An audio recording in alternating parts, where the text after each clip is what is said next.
Bonjour à tous, une nouvelle donne où on va s'intéresser un peu aux enchères et surtout au jeu de la carte. Vous êtes prêts? C'est parti. Niveau 4 étoiles, attention, donc une donne qui va être difficile. Pas sûr que vous la trouviez du premier coup. On va voir.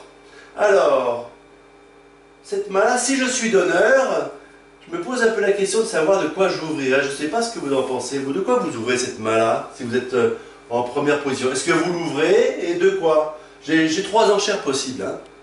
Trois déclarations possibles. Je peux dire passe, je peux dire un cœur, je peux dire deux cœurs. Je vois pas bien autre chose. On est tous vulnérables. Moi, je pense que j'ouvrirais de un cœur. Deux cœurs, ça me plaît pas trop. D'abord, il y a deux as. Souvent, on dit que c'est pas très bon d'avoir deux as. Parce que si, par exemple, les adversaires défendent à 6, je sais pas, 6 carreaux, ben, ça serait bon de contrer puisqu'on a deux as. Mais si mon partenaire dit 6 cœurs, sachant que j'ai pas deux as, parce que c'est rare qu'on en ait deux as, ça serait dommage. Bon, le problème d'ouvrir de deux cœurs, c'est que la couleur est vraiment affreuse, quoi. À la limite, si j'avais Dame Valet 10 ou Valet 19 même, pourquoi pas. Mais Valet 9-7, la couleur est trouée. Deux cœurs, c'est pas terrible non plus. Je pense que j'ouvrirais de un cœur.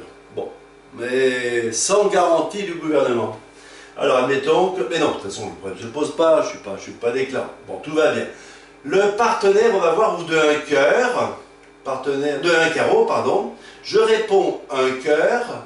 Ici, on contre. Le partenaire dit deux cœurs, promettant 4 cartes à cœur, hein, puisque moi j'en ai promis 4. Ici, on dit 3 trèfles et l'enchère me revient. Alors, combien j'ai de points? 4 et 4, 8, 9, 10, 11, 12, 13, 14, 15 HLD avec les atouts surnuméraires. 15 HLD, bah, c'est largement suffisant pour demander 4 cœurs. Je demande 4 cœurs et donc c'est le contrat final. 4 cœurs joués par nous en sud. L'entame, qu'est-ce que c'est que cette entame? Ah, le 6 de trèfle, bon, pourquoi pas. Le mort s'étale, vas-y, étale-toi, ça y est, s'étale. Merci partenaire, merci cher partenaire, merci très cher partenaire. Vous dites, il faut bien dire ça, merci cher partenaire, vraiment partenaire, vous êtes merveilleuse, tout ça, vous êtes merveilleux, l'un et l'autre sont possibles. Ça fait plaisir aux partenaires, mais surtout ça énerve les adversaires. Les adversaires qui passent leur temps à s'engueuler, on les connaît, dire ah ben lui il a la chance, son partenaire lui dit merci, il est gentil avec lui, au moins il est sympa. Et puis l'autre qui pense dans sa tête, de toute façon si ma partenaire, l'espèce de mon partenaire, l'espèce de gros nul, l'espèce de grosse nulle qui est en face, elle s'attend à ce que je lui dise merci quand elle étale son jeu, elle peut toujours courir, hein. Bon, ils vont dans leur petite tête, ils sont en train de perdre les pédales, et moi simplement je dis merci cher partenaire. Et là, forcément, on marque des points dans la guerre psychologique entre les deux pairs.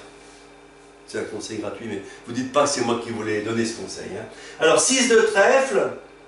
Allez, comme d'habitude, on fait le point. Couleur par couleur. Alors, pique. Deux levées, là, c'est le roi.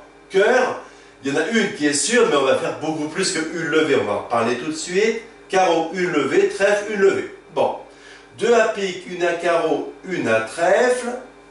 En l'occurrence, à cœur, je vais faire très souvent 5 levées. Si la répartition est 2-1, ce qui arrive dans la grosse majorité des cas, je ferai 5 levées. Je perdrai une levée à cœur, pas plus. Et puis à carreau, bah, normalement, si je me débrouille pas trop mal, je devrais pouvoir couper un carreau de la main courte. Là, c'est la main courte, c'est ça? Je devrais couper un carreau de la main courte, me gagnant ainsi une levée. Je perdrai à ce moment-là... Je perdrai un cœur et combien et 2 carreaux, c'est ça? Donc 10 levées sûres avec la coupe à carreaux. Mais je vous rappelle qu'on est en tournoi par paire, on cherche à faire le maximum de levées. Alors, est-ce que je pourrais en faire 11 en fait? Ça serait ça mon objectif. 10, j'ai l'impression que assez facilement, si on n'oublie pas de faire la coupe de la main courte, etc., mais assez facilement, on va être capable de faire 10 levées, mais 11, et là il va falloir se... gratter un petit peu la tête. Est-ce qu'il y a moyen? Alors à pique, oui bien sûr, à pique, je peux faire l'impasse. Hein, si je joue quand je suis au mort, petit pique pour le valet. Si la dame de pique est ici, je gagne une levée, c'est mes 11e levée. Donc une fois sur deux, c'est ça. À cœur, bah, je peux faire 5 levées, au maximum, je ne peux pas en faire 6. À trèfle, bah, je ne peux pas faire plus que ma levée de l'as. À carreau, ça... Non, mais à carreau, ça peut être intéressant, à carreau. On va voir. On va voir ça. On va faire un zoom sur les carreaux. Donc voici mes carreaux. Hein, j'ai mis 4 fois la disposition des carreaux que l'on possède. Et puis je vais regarder un petit peu les différentes situations possibles. On peut avoir roi et dame ici. On peut avoir le roi d'un côté, la dame de l'autre. La dame d'un côté, le roi de l'autre. Et enfin, roi et dame ici. Bien, bien, bien. Alors, si c'est moi qui joue carreau, si c'est moi le déclarant qui prend l'initiative de jouer carreau, à votre avis, je vais faire combien de levées à carreau? Je vais faire combien de levées à carreau? Ben ici, j'en perdrai 2. Ici, j'en perds 2 aussi, parce que si c'est moi qui joue carreau, qu'est-ce que je joue? Je sais pas, moi, supposons que je parte du 5, lui met son 2. Ben, si je mets mon as, ils feront le roi et la dame. Si je mets le 10, il met le roi. Et il fera encore 2 levées à carreau en surprenant le valet, c'est ça? Donc ici, ça ne marche pas, je ne peux pas faire plus que... Ben, je perdrai toujours 2 carreaux ici. Ici, là, ben, c'est pareil, je perds 2 carreaux si c'est moi qui les joue. Et là c'est un peu plus intéressant. Si c'est moi qui joue carreau, ben, s'il met son roi, je mets mon as et après le valet fait tomber la dame, le 10 est maître. Et s'il ne met pas son roi, je fais mon 10. Il n'y a qu'un cas finalement où quand c'est moi qui joue carreau, j'arrive à gratter une levée à carreau, à ne perdre qu'une levée à carreau. Dans tous les autres cas, je vais perdre 2 levées à carreau et donc finalement je gagnerai mon contrat, je ferai égal, quoi. Si c'est par contre l'adversaire qui joue carreau, si c'est l'adversaire qui joue carreau, si c'est lui qui joue carreau, qu'est-ce qui se passe? S'il joue petit, je mets mon 10. S'il joue le roi, ben, je le prends de l'as et je rejoue carreau, là c'est super. Si c'est lui qui joue carreau, ben, s'il joue carreau, par exemple, le 4, le 5, qu'est-ce qu'il fait? Il met sa dame. Ben, moi, je fais mon as, et après, je ne perds qu'une levée à carreau. Si c'est lui qui joue carreau, ben, c'est la même chose. Carreau, je mets un petit, qu'est-ce qu'il fait? Lui, ben, il est obligé de mettre son roi. Je mets un petit, je cravate la dame. Pareil ici, enfin, pareil ici. Si c'est l'adversaire qui joue carreau, je suis sûr de ne perdre qu'une levée à carreau, quoi qu'il arrive.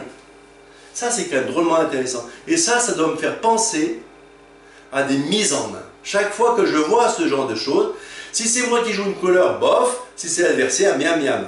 Et bien chaque fois que c'est ce genre de raisonnement qui commence à m'effleurer l'esprit, je vais penser à une mise en main. Et quand on parle de mise en main, on parle toujours aussi de élimination. Élimination, placement de main, élimination, mise en main, c'est pareil. Alors, on va procéder donc à une élimination, placement de main, assorti cerise sur le gâteau, cherry on the cake, comme diraient les Brexiteurs. Donc, cherry on the cake, je vais faire aussi un mort inversé au passage. Alors, on y va. Je reçois l'entame, trèfle pour l'as. Je profite d'être mort pour couper un trèfle. J'ai déjà éliminé les trèfles. Je coupe un trèfle, je remonte au mort as de pique petit, valet de pique pour le roi. Je coupe un pique avec un atout. Je joue as de cœur, tout le monde fondit, donc ça veut dire que les cœurs étaient 2-1. Bon, forcément, il y a le roi ou la dame qui tombe, mais ça veut dire aussi qu'il y a la dame ou le roi qui reste maître chez l'adversaire. C'est le seul cœur qu'ils ont et qui est maître. Je suis au mort, qu'est-ce que je fais? Eh bien, je coupe à nouveau une fois pique. Je coupe à nouveau une fois pique, d'accord? Il n'y a plus de pique dans mes 2 mains. Et maintenant, je peux ressortir, donc voilà les 6 dernières cartes, hein. Après, donc je reviens juste en arrière. On a éliminé les trèfles, les piques, l'as de cœur a été joué, donc il nous reste 3 cœurs et 3 carreaux ici, 4 carreaux et 2 cœurs ici. Bien. Donc maintenant, quand je suis dans cette situation-là, qu'est-ce qu'il me reste à jouer? Tout bêtement, je joue mon 9 de cœur, mon 10 de cœur, c'est pareil, mon valet de cœur, c'est pareil. L'adversaire fait son gros honneur cœur, c'est le dernier cœur qu'ils ont, et qu'est-ce qu'il joue? Ben, s'il joue pique, ça va être couper les fosses. S'il joue carreau, on a vu que dans tous les cas, il me donnait une levée. Dans tous les cas, je ne perdais qu'un carreau. Et s'il joue trèfle, c'est aussi couper les fosses. L'adversaire en main doit jouer couper les fosses ou jouer carreau. Dans tous les cas, je gagne une levée. Dans tous les cas, je fais 11 levées. Mise en main, j'ai mis en main le malheureux adversaire en lui filant le bébé. Et c'est lui qui finalement doit me donner ma 11e levée. Mise en main, mise en main. 11 levées avec l'élimination des piques et des trèfles, puis une mise en main à l'atout. Celui qui a le dernier cœur ne peut rien faire. On note au passage, dans cet exemple-là, que quoi? Bien que la dame de pique n'était pas placée, c'est lui qui avait la dame de pique. Ce qui était probable d'ailleurs d'après les enchères. Voilà, je donne avec les conseils, technique de mise en main, 2 temps. Premier temps, élimination des cartes de sortie du joueur qui sera mise en main. Je lui enlève ses piques, ou quelques piques, j'enlève mes trèfles, d'accord, élimination de ça. Et après, soit il joue dans ma couleur, en l'occurrence ici carreau, soit il joue couper les fausses, d'accord. Je le mets en main, et quand il est en main, il est contraint de me rendre une levée. Voilà, un peu compliqué, allez. Je vous offre pour le même prix un Neferalgan à consommer avec modération. À bientôt.